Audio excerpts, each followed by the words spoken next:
Here we have the 2016 Acura RDX. Now, it may not look too different from the previous model, but that's because for 2016 it's undergone a somewhat small visual makeover. You have a different front grille, different headlights, some other changes on the rear, but otherwise it mostly looks the same. That's not a bad thing. The RDX has been a pretty popular car and a highly rated one at the Edmunds office. We gave the 2016 model an A rating, which means it's definitely worth a look if you're looking for a vehicle in this kind of segment. This segment includes BMW X3, Audi Q5, Mercedes-Benz GLC class, and so on, the compact luxury crossover segment.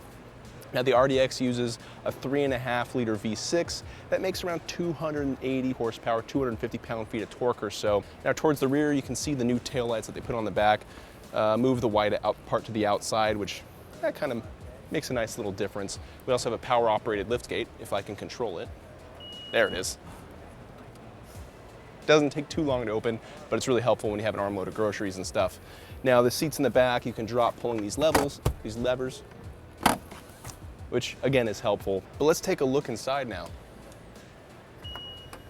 Okay, here we are inside the Acura RDX. The interior has not changed much, or at all it looks like.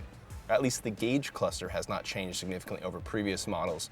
It's interesting where a lot of models are going to a sort of a LCD TFT display that still uses analog gauges, but if you like analog gauges, that's good.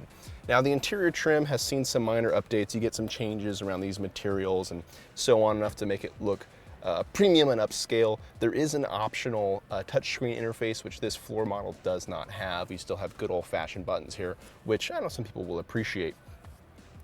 Heated seats, dual zone air conditioning and HVAC controls. Now, you also have a suite of optional features, including collision mitigation and adaptive cruise control stuff that we're seeing a lot of these types of vehicles use more and more in this segment. And of course, how can you live without a sunroof in your premium compact SUV? So now we're going to hop in the back seat, see what the room looks like back there.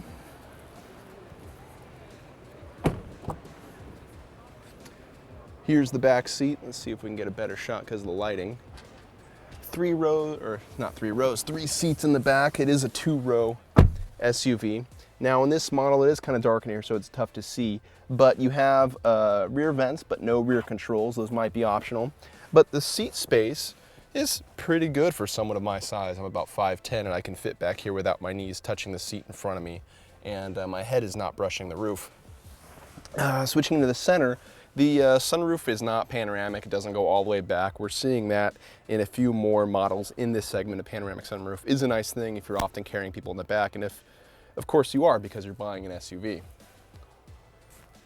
But other than that, the materials are nice, the leather is nice, and these are a lot of the reasons why this SUV was rated so well in Edmunds ratings. It got an A rating, and it's easy to see why.